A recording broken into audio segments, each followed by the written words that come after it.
Leggings cannot detoxify you. Okay?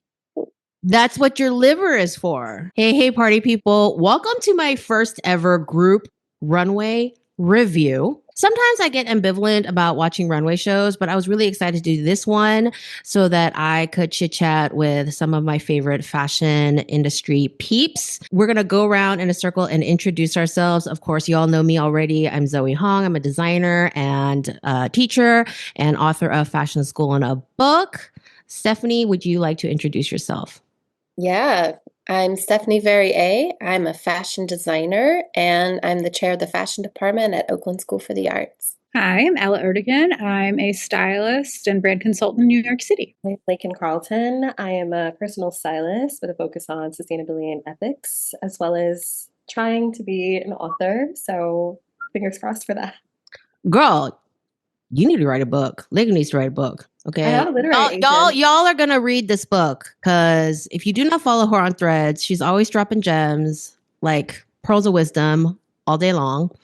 I thought it would be fun to start off with a round of our fashion pet peeves. For those of you who are new to me, okay, my fashion pet peeve number one is when someone describes stuff as elevated basics, but cannot tell me what's so elevated about them.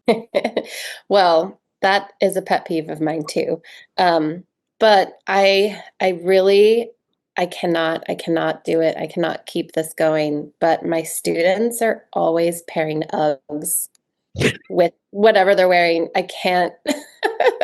Shoes are like a big pet peeve. Like, wear the right shoe for the right outfit. Don't put the Uggs on and have the short shorts and the tank top. Like, it doesn't work for me.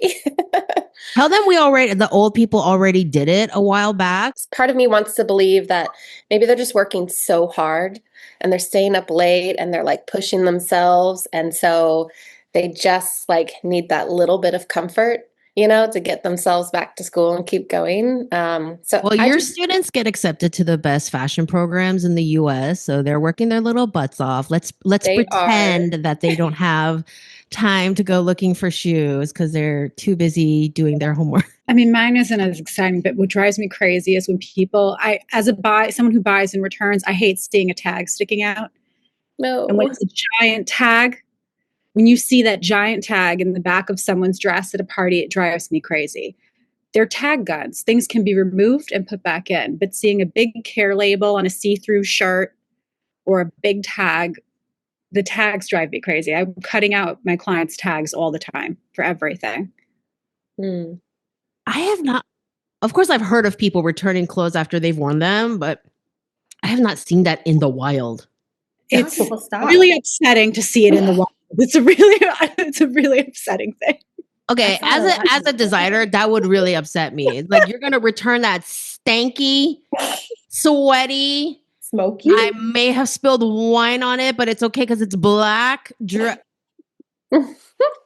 is why retail's dying. Okay, it's because I cannot. Oh, you know what? And when I tell people, like, when you return clothes to the store, chances are they're not going to resell it. They're going to throw it in the trash, and people are so shocked. And I'm like, yeah, because this fool over here went to a cheese festival and won. Like, you saw your deodorant marks when you took it off. You think they're gonna resell that? I'm gonna say, especially this fashion week, my pet peeve that continues to be just poked and prodded is too many damn looks. Why are we sending 75, 60 looks down a runway, especially even from the houses that have new creative? It's like, I thought you only had like a few months. Did you just wrote down every idea you've ever had? And you're like, sure, let's like hoping it sticks. If we throw enough things at the wall, right? Let's like what it is a little bit. We don't need all this. I'm just bored now. I would not want to be sitting at these shows or on look 50, and I'm like, girl, got places to be. Some of these shows are huge. Yeah, it's the lack of editing. There's this pop culture podcast I like to listen to, and they just penalize any movie that's more than 2 hours because, like, why couldn't you finish your story unless wrap it up? Wrap it up. Like, get an editor. And, you know, they sometimes talk about like the 80s and 90s when movies were like 80, 90 minutes, 100 minutes max. And now they're 2 hours and 13 minutes. And you're like, why though? Like, it's not any better of a movie. Yeah. Get an editor. Yeah. Get a stylist like Ela. She'll slash that shit. She will. No, I love to slash. You walked in and you're like, I hate this whole fabric. We're going to take out all the pieces in this fabric. I was like, maybe that should be a dedicated job. You're as a creative director, you come with an editor, you come with a slasher specifically who's like, oh, that's so nice. Nope, we're not doing it though. Maybe next year. Let's start with the good stuff. Let's start on a happy note. What were some things that you really loved, whether it's individual looks or collections, especially debut collections from creative director musical chairs? I'm always a fan when I see a lot of things that can easily be DIY'd. Because my clients can't afford designer, but we can pretend. So I loved seeing all of these, like specifically the tying things around the waist and tying things around the shoulders. Like I know the shoulders has been a trend for a long time, but like Area, I think had that like skirt that looked like jeans tied, and then Attico, Versace, as terrible as that show was, they had a lot of things. Show was not great. They're like, yeah, you can like grab this and tie it around. And it's like, cool, I'm gonna do that. Good luck with your stuff. But I like looking for the kind of styling inspiration that's within the clothes. So that was really nice. And all the like graphic tees and things like that. Again, Area, they also had like the kind of jersey dresses, which I think was great. Great things to be reinterpreted. I mean, I loved the Chanel show.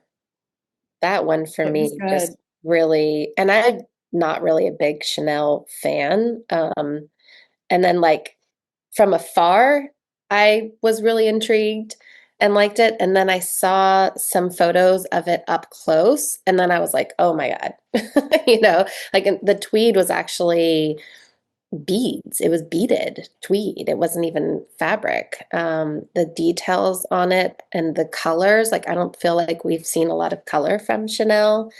It was just, I don't know, the whole thing was just gorgeous for me. That one definitely, I was surprised because I didn't think I was gonna like it that much, especially when I saw the set, because I was like, really? I was like, of course, just like totally over the top. But man, yeah, it was that one.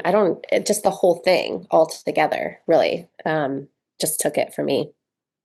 Yeah, I'm with you. I don't pay attention to Chanel a ton, but people were talking about it so much. I did go ahead and check it out. And that leads me to something I wanted to talk to you ladies about because, you know, we are playing creative director musical chairs. There's so many people taking over new houses. And there's always these conversations of house codes, like who did a good job taking over a house and who didn't, and who is continuing the spirit of the house. And I am of the mind that continuing the spirit of a house is more important than like individual detail house codes, like, oh, a designer's tendency to do long hems or a particular color story. I think Chanel was one of the houses that did it fairly well in terms of continuing the spirit of the house originator, and not in terms of like camellias on everything and everything being black and white like Chanel is known for. But like there were 3 looks in particular, I'm going to blast them on the screen in a second, where it was like a very modern, casual, relaxed suiting that was so OG Chanel. Like OG Chanel really was about that like relaxed 2-piece set, moving away from the girdles and the corsets and the very restricted and, you know, using sportswear fabrics. So it was that spirit as opposed to like a exact for, you know, item for item sort of thing. And I had posted on Threads that if your Mugler doesn't look like I'm about to have the scariest, hottest sex of my life, I don't want it. And I stand by that. The Mugler collection did not look like I was about to have any kind of sex.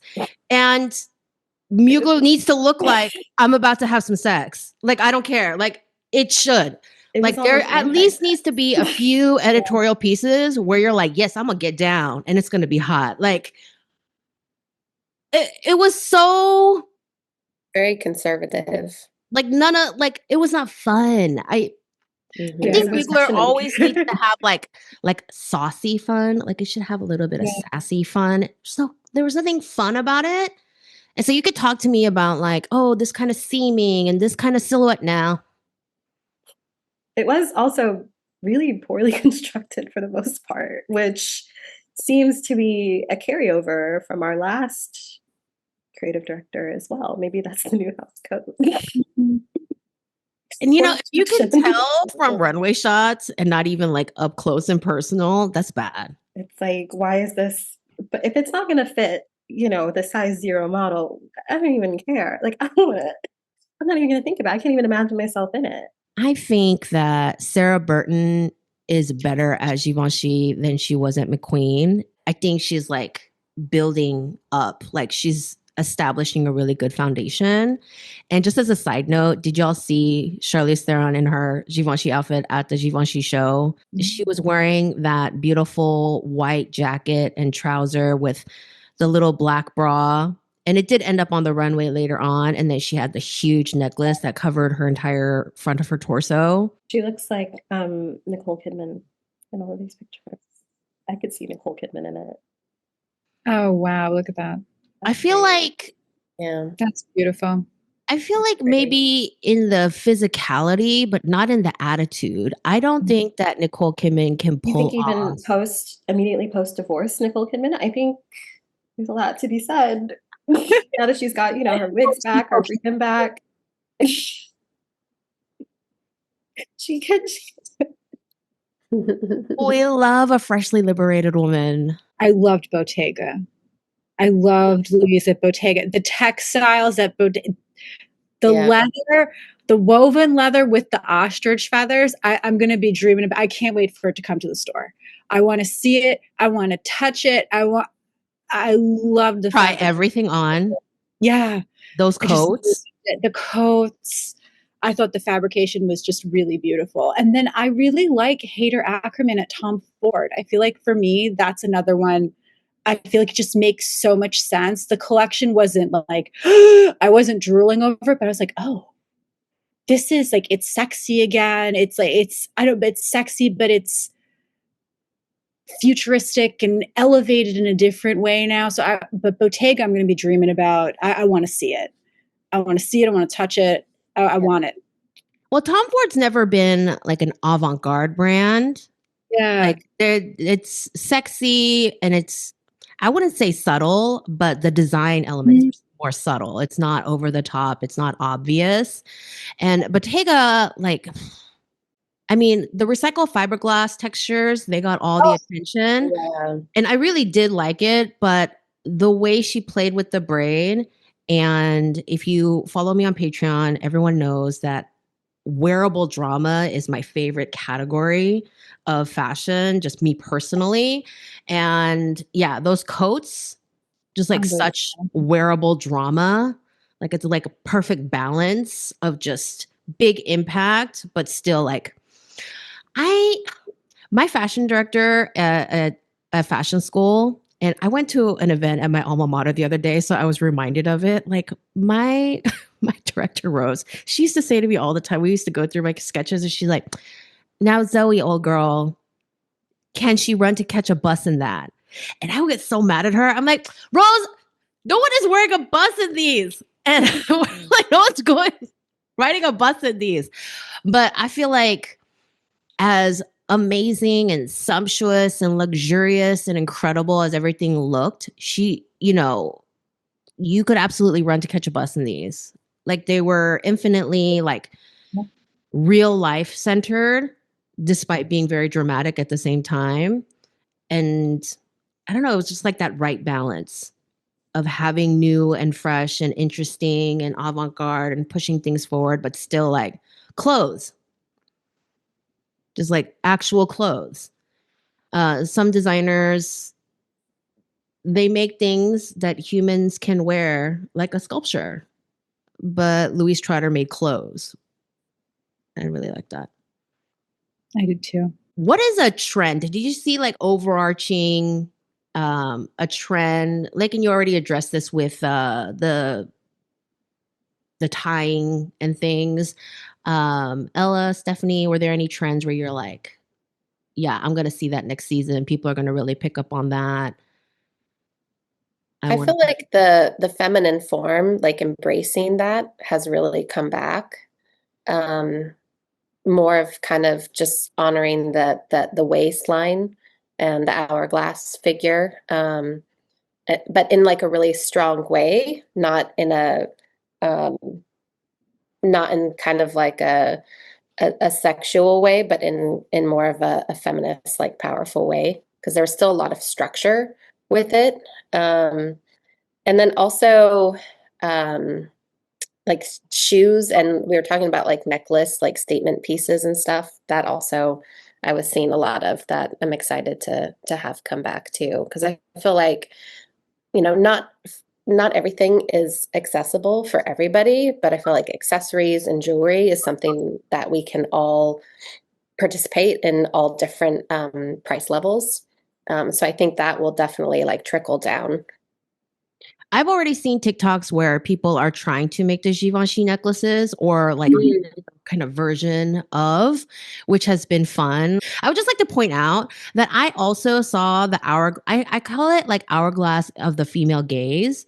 And it's not really about looking sexy for a man, but looking powerful for yourself. I agree with that.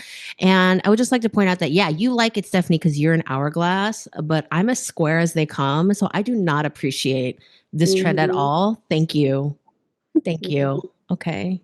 Stephanie got a little. Once upon a time. I mean, I do have 4 children. No, but in proportion, you're still like, so she's like, yeah, let's do the hourglass again. And I'm like, no, that's not. Your body's tea. I mean, you can do what you want, right? I don't appreciate it. I don't appreciate it. I didn't like Mugler. So there you go. I was just pointing out like the trends and What about the Ela cocoons? Maybe that's maybe that's an things. Okay, moving on to things that I did not think were appropriate at all. Oh, I follow a couple of fashion journalists, like kind of traditional media fashion journalists online. And there was one, I forget who it was, but she was so upset about the ones where you couldn't see the model's arms, like they were like really wrapped up. And then somebody was pointing out to her that the backs were open so that she could technically like move her arms like out of the cocoon and use the arms. And she's just like, does that make it any better? Does it pretty? No. The stirrup? We have these kinds of conversations sometimes where it's like, how can you tell when a designer loves women? Like students ask me that because I talk about it. It's like, oh yeah, you can tell that designer does not like women. I really felt that in that moment. I'm not super familiar with this person, but I just felt like, and I feel like Alaya loved women. Yeah, it was so random in a show with other beautiful like body honor, like the kind of like off the shoulder cape situation that was beautiful. That was like beautiful. The layered shears, and then it's weird later hosting coming out. Kind of look like weird socks. What? There were body stockings. It was so weird being held on with your pointer finger. Like, I think that's chic. I do like I do like a little impracticality. I am not wearing a lie on the bus as a bus rider. I'll get an Uber for that. Oh my God. I mean, I love impractical fashion. There are just some things that I'm never going to love. And that is this whole like restricting the arms thing, hiding the arms. Like, I'm like, that's What just a about little. the Tom Brown with the That's what I was gonna say. arms and I interesting. actually did not see the Tom Brown show this time around. I kind of like scrolled a little bit on the preview page, but I was like, It was I Tom do that a Brown. lot when I scroll the preview page, and when I'm not like, excited about the textures and colors and stuff, I just don't click through and look at each one. I feel like he's been kind of doing the same thing for a few seasons, and I would like to see something new because I am a fan in general. Well, I actually wrote notes by hand. And I wrote specifically, Tom Brown feels more and more like Sakai, which feels more and more like Rick Owens, which feels more and more like Anna Muhlemeister, which is low-key morphing into Anna Sweet. I feel like I could have kept going. How is that? That's where I stopped. Anna Sweet, one of the most underrated Asian designers of our time. 100%. Like her longevity in this industry and how much money she has made and the lasting impact she has had. Like, I know she's not for everyone. Not everyone's aesthetic is for everyone. I get that. But, she is out here staying drama free, filthy rich. The kids love her. Yeah. What is a trend that you saw kind of over and over again on the runway that you're just like, please, God, no. The military let's not do this. Marching jackets. Like, in this climate, I don't want anything that reminds me of ROTC, the army, anything like that. Plus, we did already do it, and a lot of them were ugly then, and they're ugly now. McQueen's was really bad. Can we talk about McQueen? And speaking of spirit of the brand, oh no, have you given up? Nothing he's done says McQueen to me ever. I need things to be way more beautiful in a visceral sense than anything he's ever done. I need the tailoring. Like, the tailoring is decent because he has the team. That's not him. But if you showed me that collection and you're like, guess the brand, I would never. Like the latest Chanel collection, I would have immediately clocked Chanel. There's enough of the physical house codes, but also the kind of styling and that sort of thing. I wouldn't have clocked Mugler. I would not have clocked McQueen. Like, I would have clocked Mugler as like a knockoff of any other trends we want to discuss where you're like, no. What's up with the shoes? I know I guess I have a shoe thing, but they were so obnoxious and distracting. A lot of collections. I'm thinking like Dior. I can't even remember the other collection that had like the silver spiky things, and they were like big black bows, and it just looked like it was hard to walk in and cumbersome, and like the emphasis for me just went to the shoes, and I couldn't even finish like looking at the rest of the garments. On my corner of the internet, a lot of people were talking about the Loewe jelly shoe with the color sock. Oh. Look at Ella's face. You have the most low-res screen out of the four of us right now, and we can still read your face. Like, I'm so sad about Loewe. I'm so sad about it. Talk to us about it. I'm just so sad about it. I didn't like the color palette. What was going on with like I don't know what to call them, like flag dresses with the fringe. Like, there's just one section of just these like dresses that the color blocks of fabric of color were hanging off. I just feel like it lost the surrealism and whimsy that the brand had before, and like the intellectual aspect of it. Like, Loewe for me was more intellectual, and this just felt like a hodgepodge. I just didn't. I don't know. It looked like a knockoff of Proenza Schouler. I wonder why. It did. I have a question about that. Yeah. I have a question about Proenza Schouler. Like, I have never been into their brand. And it's not like, oh, I hate them. It's just one of those brands where nothing has really compelled me to track them.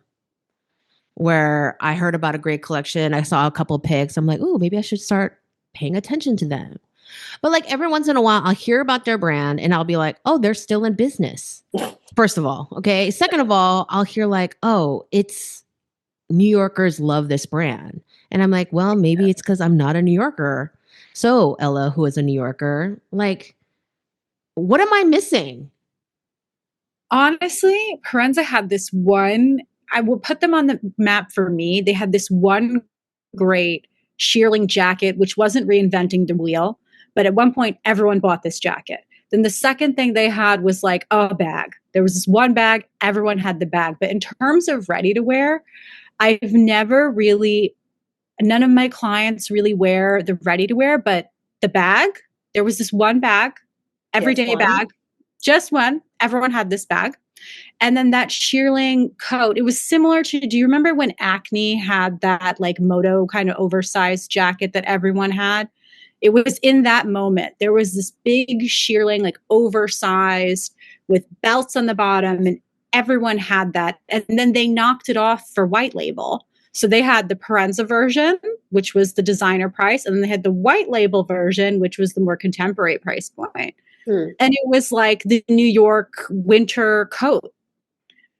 But in terms of, I mean, the dresses, like I see them, but I never see anybody in the store. I'm not in the store. I do have that bag though. I have the one bag. I wanted that bag so bad when it came out, and I did get one. It's not very practical, actually. It doesn't fit my laptop, so I gave it back to the real. But I love that bag, and that's what made me follow them, as you know, so many years ago. But yeah, they're not. I think when I heard they were going to Loewe, I was like, oh, okay, yeah, why? I mean, brands go out of business all the time. So the fact that they've been around for so long, but I cannot figure out why. I feel like they fit into your elevated basics category. Girl! Yes, they do. They do. I think that is what elevated basics is. Yep. But I'm excited for Rachel Scott to take over. Yeah, no, I like the new Proenza with Rachel Scott. Like I checked out that collection because I actually made an effort to check out collections where there are female creative directors. I want to support the women's houses. Really important. I really liked it in a way. I have never paid that much. Like I have never been like that gung-ho about a Proenza collection ever. But I liked her. Well, that wasn't even her full vision. So she kind of took over and did modifications, but it wasn't like her creating start to finish. So the next collection will be her full like reimagined. Well, we already talked about the importance of an editor coming in at the ninth hour and just being like, maybe she just edited. She was like a good editor. She slashed and yeah. No, I really liked it. I was like, oh, okay, this has potential. And you know what? Let me be clear. I am not the kind of person where if you don't wow me the first time, I'm never looking at your stuff ever again. Because I think people need to be reminded that Tom Ford's first collection for Gucci was not the one with Amber Valletta in the teal satin shirt. It was ugly. Y'all go Google it if you don't believe me. They cover it in, what's that documentary? In Vogue, the 90s. Like that first it was old made, it was ugly, it was staid, and he really went gangbusters on that first collection with the teal button down, the satin one that Madonna ended up wearing later on at the award ceremony. And that was the collection people remember as his first one, but that was not his actual first one. So I believe in giving designers like a grace period to like get adjusted and stuff. But like I mean, the guy over at McQueen, he's on his third, fourth season. No, he's not. Yeah. He's not good. The Loewe show was not. I mean, Louise Trotter. Listen, I know and I don't care if you believe me or not, I know that people are eagle eye watching the female creative directorships more than the men, because there's still that whole like bias towards male creative directors, because they think that, I mean, there are a lot of reasons, but one of the reasons why is people think that women design for wearing clothes and men create fantasy. We want fantasy on the runway and we don't want practical clothes and blah, blah, blah. But at the same time, I think there are plenty of designers like Louise Trotter who can balance putting something that's really editorial and something that's infinitely wearable. And women are really good at that.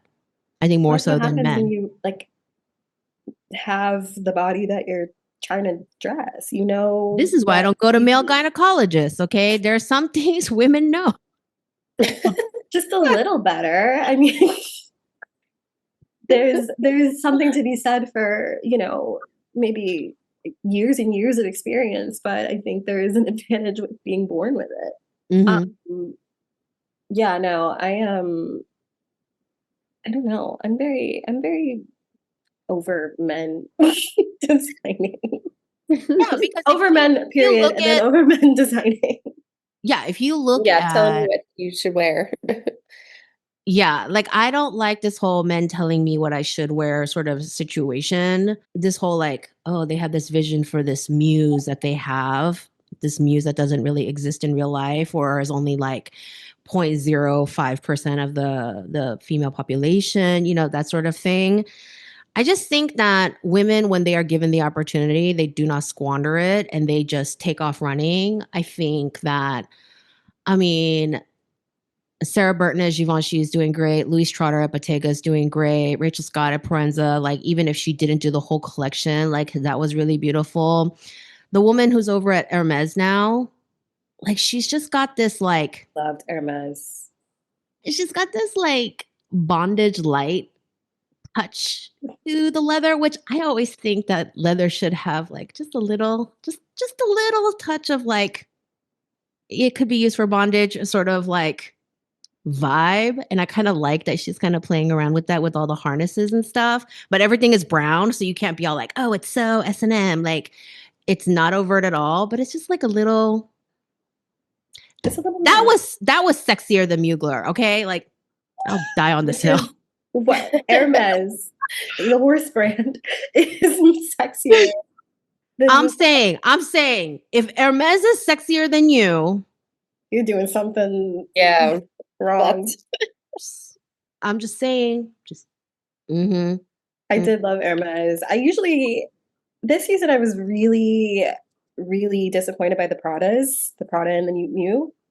Oh, the apron stealer. I was whatever. I usually look at Prada for like, here's my styling inspiration, but I think Hermes gave me even more of that, like, which is of all of all houses to give me something fresh. I would not think it would be. I do always call it the horse brand. I should stop, but I do always call it. You know. I think the whole Birkin thing has burned people from the whole Hermes. Like you're either like team Birkin or team like over it. Like that whole sales press, like their strategy of like being invited to purchase a Birkin. That whole thing is like people are like, what even is that? I've seen people say, you know, when people talk about the Hermes game, like, you know, you have to pay so much. I've seen people comment like, what else do they sell? And I think that's hilarious. Another female designer I always check out is Stella McCartney. And it's not always about her aesthetic for me. She always brings a new sustainable technology to the game that I always end up learning about. This time around, I learned about Fevvers, which are the eco feathers. And listen, I do not like this name, Fevvers. It just sounds like a kid trying to say feathers for the first time. Yeah. But it looked cool. It looked cool. It did look really cool. I liked it. I appreciate that we have at least one designer that's committed to sustainability in some way. It does seem like we've kind of forgotten about the lovely planet on which we present all these shows. Yeah. Because waste is seen as luxury. Like the whole idea of not having to care is more of a luxury than any level of money. And so luxury and caring do not like go hand in hand. So even though I don't always love what Stella McCartney's, I love all her shoes though. Okay. There are a lot of shoes I could buy immediately. But I always check out her shows because she's always got something. Like she was the first one, I think, to like on a big fashion brand level to do the mushroom leather. Like she was the one who was getting that word out there. Now she's doing the Fevvers. I still hate that name. But yeah, like I always appreciate, and she shows them off in a really interesting way. I'm gonna blast some pictures on the screen, but I enjoyed that. I like anytime a designer can show that like sustainability can be fun. I feel like so much of the mass consciousness of sustainability is like elevated basics and hemp. Oh no. It's like, no, it can be like other things. Speaking of materials, how did you feel about Coperni and their wellness infused I did not material? watch the Coperni show. I did not hear about this wellness. The whole wellness industry can go jump into a dumpster fire for all I care. The whole of it. Okay. And please do not get me wrong. I'm not talking about health and fitness, you know, actual health advice from doctors, scientists. No, I'm talking about fake supplements, wellness infused what? Gimmicks, Leggings. whatever Goop wants to sell you, candles that smell like body parts. That whole wellness industry can jump full into a dumpster fire, and we would all be better off for it and literally have more money in our pockets because people talk about big pharma, big pharma, big pharma. Listen, I don't like big pharma, whatever. But the wellness industry makes more money than big pharma because they go unchecked. Do you think that anybody is checking for the efficacy behind all these supplements? No, literally no one. Okay. Sorry. I'm just going to add that to my fashion pet peeves. Fashion encroaching on wellness territory. If I have to hear another cleanse, okay, the word cleanse, the only thing I'm cleansing is my face with an actual cleanser. Like, yeah, this whole like, I'm going to do a cleanse and the whole beef tallow is this better SPF. Like, get out of here with all of that. All of that. I actually want to see exactly what Coperni said. They're putting vitamins in the leggings. What? Wow. It was so they like enter your bloodstream through your skin. They're calling it care wear. They're embedded with pre and probiotics. So it's like wearing your skincare. Care wear? Do they have a trademark on that, or did Care Bears already take it? I don't see a little symbol. I don't think they've done it. They've trademarked it yet. But what's really interesting about it is, I'm not anti-synthetics, but I do think it's interesting to say we're doing this wellness line of all these things, and it's just a bunch of like nylon and polyester bodysuits. It's like if the probiotics can leach into my skin, what else? What about the microplastics? I don't like none of this. Whoa. What happens when you wash it? How are the probiotics in there? It's not. That's a good question. Do they talk math isn't mathing for me. Same. Yeah, what happens when you wash it? Is it dry clean? Did they even do a wash test? Yeah. I think we know now. I don't know if you guys have seen that guy that I think he's a dry cleaner on Instagram or TikTok. He's always like tasked with cleaning these designer pieces. And he's like, this is impossible to clean. I have to take this whole thing apart. So they're obviously not thinking about it anyway, by and large. So maybe you're not supposed to wash it. You just wear it for the rest of your life. And their leggings. Bodysuits. Listen, I'm looking at it right now because I'm so curious. I'm like, what? I don't care if I'm wearing a diaper. Anything that's touching my crotch needs to be laundered on occasion. It's very boring. I'm not going to lie. Interesting. No. Yeah. Well, and they also have this whole fashion technology component where it's like very functional fashion. I'm just reading about this now because I'm so curious. But they have like their garments have specific spots for your iPhone and AirPods and it says to like leave your hands liberated. I'm pro Like, where's- pocket. That's not anything to do with No, like they're not pocket. they're- They're like built into the garments to put your AirPods. I don't know. Like when Caperni did that whole thing where they sprayed painted a dress onto Bella Hadid and everyone was like, this is the worst gimmick. I'm like, no, I could think of a lot worse gimmicks. And this is actually cool because you're actually making a dress out of spray liquid. And I don't know. I thought it was cool. Everybody was like, this is so terrible and gimmicky. And I'm like, no, I think it's actually kind of cool. Like you're like cool. literally making a dress from a spray paint. There's applications. This is stupid. This leggings infused with, but this is stupid. Probiotic leggings. Okay, I'm gonna very turning off LA, the list of brands that will refuse to work with me. That's like I mean, this like description. every brand. Nobody likes me at all. It says swimsuits in tones of energizing watermelon red and detoxifying matcha green. Leggings cannot detoxify you. Okay? That's what your liver is for. Back to fashion. Okay, thanks, Caperni, Real for fashion. derailing us. I was very pleasantly surprised with the lack of denim this year. I was very happy to not see so much denim.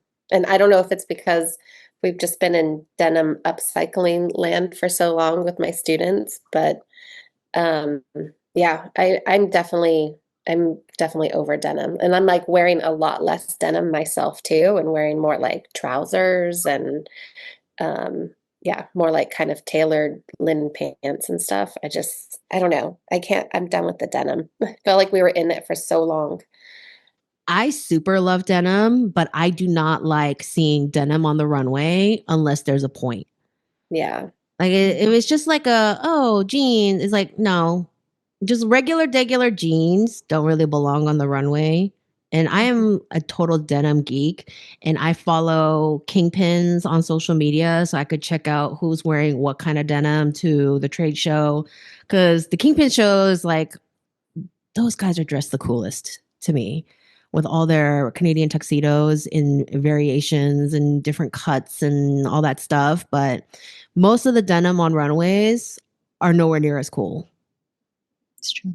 Next question. What did you think was the overall vibe of the shows? And you can answer that in terms of each city or just the season overall.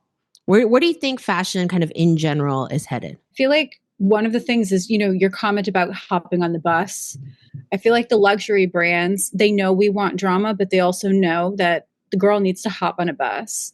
And you even saw like at Saint Laurent, the big finale dresses were made of nylon, specifically so you could like crumple them and throw them in a bag. Like these big, voluminous, crazy gowns. And they're like, no, they're nylon. So you can just throw them in your suitcase and like take them away. I feel like people are starting to finally get it. Like we want the drama, but we also need to wear it in real life. So I feel like that was one of the things. Bottega did it. Saint Laurent definitely did it. The way they tried to do it. I feel like that's something. I hope that happens because I would like to not have, I don't like quiet luxury.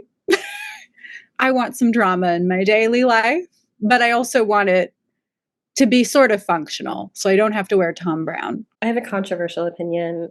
Uh-huh. As someone who's always looking at things through the lens of climate change and sustainability, and this could just be me. First, it's spring, summer. Yes. Why were there so many heavy suede and leather looks and like, I don't know. I feel like it's not something that's been so noticeable in past seasons. Like there's always something that's impractical. But I feel like we're moving towards a seasonless, but not in a good way. I said this a few years ago. when I saw Kim Kardashian in Calabasas, which is notably hotter than the rest of Los Angeles, in the middle of like July in a fur coat, I said, as our world heats up, it's going to be a status symbol to wear clothes that are fully not for the environment, fully not for the climate, like a fur coat in 80-degree weather. And I feel like I'm noticing, maybe it's my own not wishful thinking, but just confirmation bias, but I feel like it's a weird direction to be moving in. Everything's so heavy and nothing's like floaty or light or breathable looking. Like, I don't know. I have a couple things to say about that. I had a conversation. I was having lunch with a friend who is a pattern maker, and she often makes patterns for more expensive things. And she was talking about how rich people do not dress for the weather because they do not care. It was like a passing conversation about other things that we were talking about. I was actually telling her the idea for my brand, but she was like talking about how rich people do not dress for the weather because they will make other accommodations. Like, they don't care. They will wear a fur coat and walk into and set up the interior to be a meat locker because she's wearing a fur coat, or vice versa. Like, she's going from heated car to heated lobby, so she can wear chiffon in January in Sweden. Like, she doesn't care. And because for those of you who are following my new channel, Operation Reentry, one of the ideas I had for my new brand was to do an outerwear brand where everything is light fabrics. I live in LA, but I love outerwear. I love a big coat, as you just witnessed me gush over Louise Trotter's big Bottega coats. And I love them so much, I completely forgot. It's spring, summer, and Lakyn is correct. We should have lighter things to wear, but I love a big leather coat so much, I completely forgot. Because I was just looking at the design. I'm like, oh my God, it's so pretty. And I love it when a woman succeeds and has a beautiful collection and they, men can't say shit about it. So I got really excited about that. But it's true, like, for everyday people who cannot climate control the rest of the world, like, we do have to think about those things. It was kind of heavy. But yeah, definitely seasonless. Also, there are rich people shopping all over the globe, experiencing different climates. I think it's nice when people address that. Having taught at a fashion university in California, students can forget people experience actual winter sometimes. Yeah. We're like, this is a fall winter collection. Where's a coat? You can't wear this light little waist length jacket everywhere. Like, there are rich people in like Germany, like, they want a coat. Like, No, it's true. It is different all over. I just feel, I don't know, man. I was thinking about it because my favorite piece this season was a coat. It was the big Fendi kind of woven detail coat. Love that coat. But I'm like, okay. do you feel like it's more like all seasons in one collection, not even seasonless dressing, but just I think throwing them all in? Every house kind of picked whether it was warm or cold. And they just stuck with it. Like, that's against my teachings. I would tell them, like, you can't just pick. You gotta, I love leather and suede. We're really doing this season. You can't decide, like, change your mind midway and decide, oh, this is going to be a spring collection, because that's not how the industry works. But apparently I was wrong this whole time. And you can decide, you know what? I just really like winter fabrics right now. I'm just really feeling this like totally thick cowhide. When you buy this in July, I promise you. And you know what? It might be because of how early things get shipped to stores. Like, some people will ship spring in January. Mm-hmm. Some people will do resort. And so maybe they're just like, oh, for the super early birds who want to get one more winter jacket. I don't know. I feel like eventually we are going to be fully in a seasonless, it's always 80 degrees in the world. And See, this is why when I wanted to buy a private island, okay, those of you following my personal saga at home. So when my husband had that big car accident and I was like, no, we're going to buy a private island. There are private islands off the coast of Scotland that cost about as much as a house in LA. Let's be real. These housing costs are crazy. So let's just buy a private island off the coast of Scotland. By the time we get there, Scotland will be tropical. Okay? It'll be a Mediterranean climate. All the seasons that, fashion people do, it's only going to be marking a passage of time and not temperature. I can see that happening. I can see that. Yeah.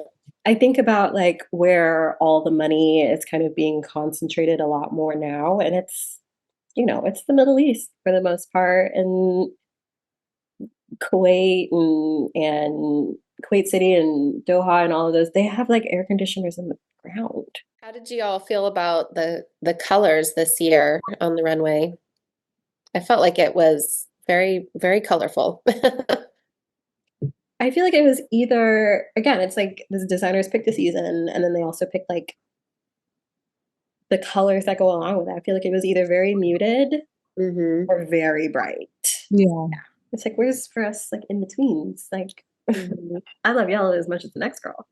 I think I saw a lot of white and red in terms of the colorful end of the spectrum. So a lot of white, and a lot of people were using pops of a summer red. That's where the season comes in, I guess, is cool tones. And it was definitely more of like a tomato summer red, a lot of pops. And because I'm a color geek, I saw a lot of split complementary color schemes. It's that warm red with the green and blue, and a lot of the muting with that. On that note, I that was definitely something I saw at Dior. Dior was kind of, I think, one of the more controversial debuts, and I'm still trying to decide if I like it. And here's the thing, though. It's like, I feel like it was very, like, I could teach a class. I could teach a design class using that Dior collection because it was very ABCs of design. It's like, here's how you use a split complementary color scheme. And here's how you group according to fabrication and design detail. And here's how you use a house code and modernize. Like, it seemed very like tic-tac-toe. That's not either a good or bad thing, but it's something that, like, when I look at collections, I often look for ones that I could demo with. It was forgettable. I forgot that I already looked at it. Oh, yeah. You forgot the pilgrim hats? The hat. I even forgot the pilgrim hat. And the shoes. Oh. The big rose. Did you see the Junya Watanabe dress that was made with all the shoes on the shoulders? Yeah. Yeah. My question is, where's our it bag? You know what I saw? Bottega. People are really into the one-handled dangling open thing. Yes. I don't get that. Do you get that? No. It's a very, I'm rich, I don't have to worry about it kind of bag. Listen, okay, I'm on the side of TikTok where everybody's talking about how Americans go to Europe, get pickpocketed, and then the European pickpocketers get beat up by violent Americans who don't want their shit stolen. And then I see everyone, there's that whole Birkin trend of like carrying your Birkin flapping open by one strap because it looks so insouciant and cool, whatever. Okay. All your stuff's hanging out. And then that's like on purpose so you can see all the cool things that are in your bag. And then there are brands who are actually literally doing that where it is a bag that has two sides, but the handle is only on one side and they're carrying it and it's gaping open. Or even if the bag is not constructed that way, it's styled that way on the runway. And it's like, I don't get did it. we run out of things to do? Do we not carry things that we care about? No. That's it. That's all I have to say about that trend. No. We're having the surgence of like brands taking their turn in the, oh, we found out you're making this stuff for $30 carousel. of exposure. First it was Dior, then it was Loro Piana, and then the Italian government is looking into a bunch of their brands and how they label, you know, what is considered made in Italy, and they're looking into their supply chain. Like, we're doing all of that right now, and then you want me to pay $3,000 for a bag that gapes open so that you're not putting anything in there except maybe your $65 designer lipstick that doesn't work as good as my Revlon. Like, I am in a rant. I'm a ranty today. Like, there's a lot to rant about this season. Let's rant about. Okay. Let's end things on a fun note. Okay. Last question. Is there an outfit you saw on the runway or a piece that you're like, I need that for my own personal wardrobe? Like, it can be a jewelry piece, it can be a bag, a shoe. Stephanie hates all the shoes, never mind. Like, an outfit. Is there something on a runway where you're like, that's for me, just personally, just for me? The Fendi coat. The woven. I can share it with the woven bag as well. Oh, that is fun. Beautiful. So beautiful. Like, That is fun. I need that today. And that is a primary color scheme because my color theory nerd teacher just came out and immediately it was like, oh, primary color scheme, and really cute. And It's like when you use a primary color scheme, you're going for a more playful look, and I think it works with kind of. I think Fendi is one of those places where people think is more serious than it is. I think it's more playful than people give Fendi credit for. Like, I just remember in the early 2000s, they had the baguettes of many colors. Like, they had so many fun style baguettes. But now, like, Fendi is seen as such a serious brand. I'm like, the one with like baguettes made out of zebra print and green sequins, and like they named a bag after a croissant. Like, come on. Like, Ella, what you wearing? What you stealing from whatever job you're working? Well, everything. Definitely Bottega. I'm stealing that Bottega, the baby yellow. I think it was baby yellow coat, but I'm also stealing Stephen Jones made this rose hat for, how do you pronounce the brand? Material Fecalis, whatever. The fecal matter? Yeah, fecal matter.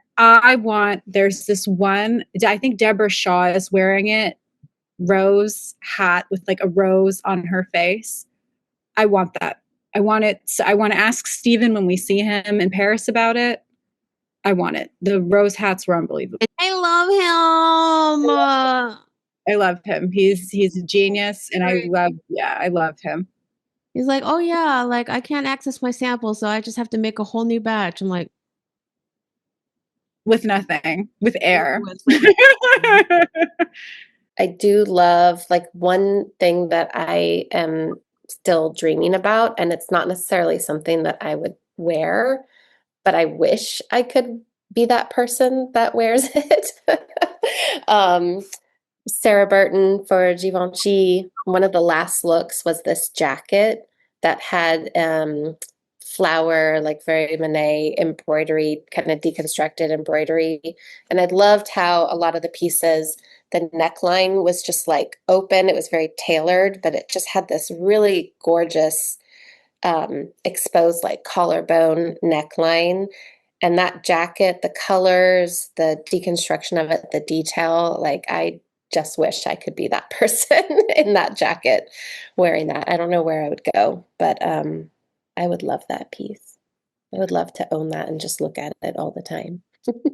That's so funny because, like, yeah, just thinking about I would wear this if I was the person who could wear this versus I would wear this in my life now are like two completely separate things. So I totally think. There's also a third. I would create a new life in order to wear this. Now, as long as if I got my hands on it.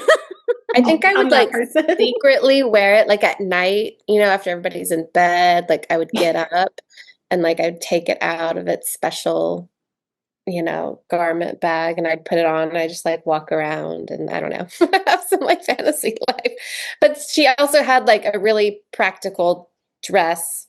It was just a white button down, long length dress that had pockets. It was maybe had some asymmetricalness at the hem, but like the neckline and everything, the crispness of it, it just felt very spring. Like of all the collections we were talking about, how everything was just so heavy. And that was a light collection. And that was a really, like, that to me felt like spring. Like I felt just like, and I'm like, yes, I'm ready for that season. I'm looking forward to it. The color palettes, yeah, the cleanness of the lines, the femininity, but also with all that structure and it was tailoring. a good collection. Well, I mean, yeah, that Givenchy collection was good. It was wearable, but just fashiony enough. Right. There's this thing where sometimes I feel like things have to be just a little bit ugly to be fashionable. Like you have to kind of break the prettiness in order for things to be fashionable. And I feel like things were just ugly enough to look fashionable, but it was a very good looking collection. Right. And the person I am in my ordinary, regular, degular life wants that necklace that Charlize Theron was wearing, the one that just covers your whole upper body. And like, she's 5 inches taller than me. So those necklaces would go down to my knees. I don't care. I would wear it. And I would wear it with a Canadian tuxedo just for Lakyn. But if we're talking about things I would just wear in my regular, life if I had maybe a different body, would be some of the black leather pieces from the Balenciaga collection. I think Pier Paolo Piccioli's Balenciaga was one of the better debuts this season. And I have never liked Emma's Balenciaga, not my style. This is another one of those spirit of the brand conversations where I think all the big volume and all the big shapes with kind of like the more simple surface textures was very Balenciaga. And I think he could get even better in later seasons. And he used a lot of black leather. I think everybody at this point knows how much I love black leather. I love to design with it. I love to wear it. I am making myself a black leather tank on my other channel. There is a black leather dress in that Balenciaga collection that I would love to wear if I was someone who went sleeveless in public. And the tank I'm making now, I kind of want to add a skirt to it, like make a second one and add a skirt to it to make a black leather dress. I don't know where I would wear it. That's the only thing stopping me from actually making the effort to sew it. Because I would wear a black leather tank to a lot of things, but a whole black leather dress. I'll give you somewhere to wear it. We can make some plans. Invite me out somewhere where a black leather tank would happen. Well, let's go. Like I mentioned before, I'm not trying to knock off any Balenciaga pieces, but it just reinvigorated my love of black leather. And it was like, oh yeah, remember when you used to design with black leather all the time? Go do that again. You love black leather. You just have like a roll of black leather hanging out at your house all the time anyway. Like, do you? I do. Yeah. I literally always do. I mean, did you guys see that picture of Jonathan Anderson before the show? Like somebody got a picture of him along the Seine and just like, I don't know. It looked, I guess that's why I have a different lens looking at the Dior collection. So I was like, wow, he doesn't look very happy. And it just looked like so much weight and stress. And I don't know what else is going on. But yeah, it didn't look like a really exciting time. It just looked very heavy. So I think when I looked at the collection and then saw the pilgrim hats, I was like, oh, something is like just weighing on you. Like what's going on? Yeah. I do like Jonathan Anderson and I liked his Loewe and I like how witty and cheeky he can be. And I feel like it was forced at Dior. Like they hired him for that lightness, like a really big left turn from MGC. So I think like when you have to force yourself to be funny, and you know, Dior's a huge house. I'm sure the stress was insane. Like, yeah. An insane level. Any last thoughts that you would like to share about the spring summer shows? I don't have a thought about the shows, but I do have a thought about the creative director, musical chairs, and I'm not going to elaborate. I think we should be calling it a recession indicator because it is. Oh no. It is. No. Oh my God. They're really grasping for who can we put in here to make us money and give us the right kind of attention. And it's like this frantic. It is telling to talk about, or to look at like where they're pulling from. Like everybody's kind of reaching, I don't want to say like down, but it's not across for the most part. It's like they were running their own brand, or they were running, going from a smaller brand or a younger brand to a legacy brand. It's like, I actually admire the Proenza Schouler designers for not trying to design both houses at the same time. Because I think that would be, I mean, that's like kind of like when Galliano was at Dior, all of his stuff looked like Dior light. So and like Karl Lagerfeld's brand never was as good as Chanel or even Fendi or Chloe. Like his brand was always kind of an afterthought. I always thought of it as really cheap. Yeah. In vibes and in everything else. I think that there are two kinds of designers. I think there are designers who do very well working under the strictures of a brand's house codes and kind of working in this box and kind of bouncing off the sides of this box. And some brands are better when they're like, this is your house. You do whatever you want. And I think Karl Lagerfeld was definitely like better when he was like, okay, well, you have to design for Chanel and this is what you can do and play in this playground. More parameters. Yeah. So I don't think that makes somebody a better or worse designer. It's just kind of how they think best. Do we think anybody's going to get kicked out? Mugler. I don't even remember their name. I didn't bother to learn it. I'm a terrible person. Ella, last thoughts? Who's the brand you want coming knocking right now? It's like next season, we need you. We got kicked in the face by Zoe and Lakyn and Stephanie last season, and we need somebody to come in and tell us what to do. What's the brand? You want me to fix Mugler? If anyone can do it. You know what? They gave a big spiel on how I think all directors deserve a second chance. They deserve a second season to prove that they're up for the game. I will not be like, yeah, he needs to be fired immediately. However, yes. He was. Go make it. Is he fired already? No, I'm saying if he was. Go make it sexy. Go make it sexy. You can FaceTime me and be like, would you have sex with this person with this outfit? I'm like, oh yeah, I get it up for that. Oh yeah. Just because I dress modestly doesn't mean I like all my fashion to be modest. Not even close. Not even close. Like I have a girlfriend, she is a designer and she was kind of reluctant to show me her stuff because she said it's very slutty. And I'm like, I love looking at slutty stuff. She's like, you do? And I'm like, yes. It's the best stuff. I love slutty fashion. And she's like, oh. And she like shows me it's very young. It's very cute. She has tons of skin. We're going out and looking cute and, hanging out with your girlfriends. Love it. But yeah, it is very slutty and I love it. Love it. I love slutty clothes. Maybe she needs to go work at Mugler. Yeah, maybe. Right, there you go. Team. And she's big on sustainability, so she would make Mugler sustainable. Oh, that would be a cool twist. Mm-hmm. Yeah. Mm-hmm. I mean, all of them should be thinking about it.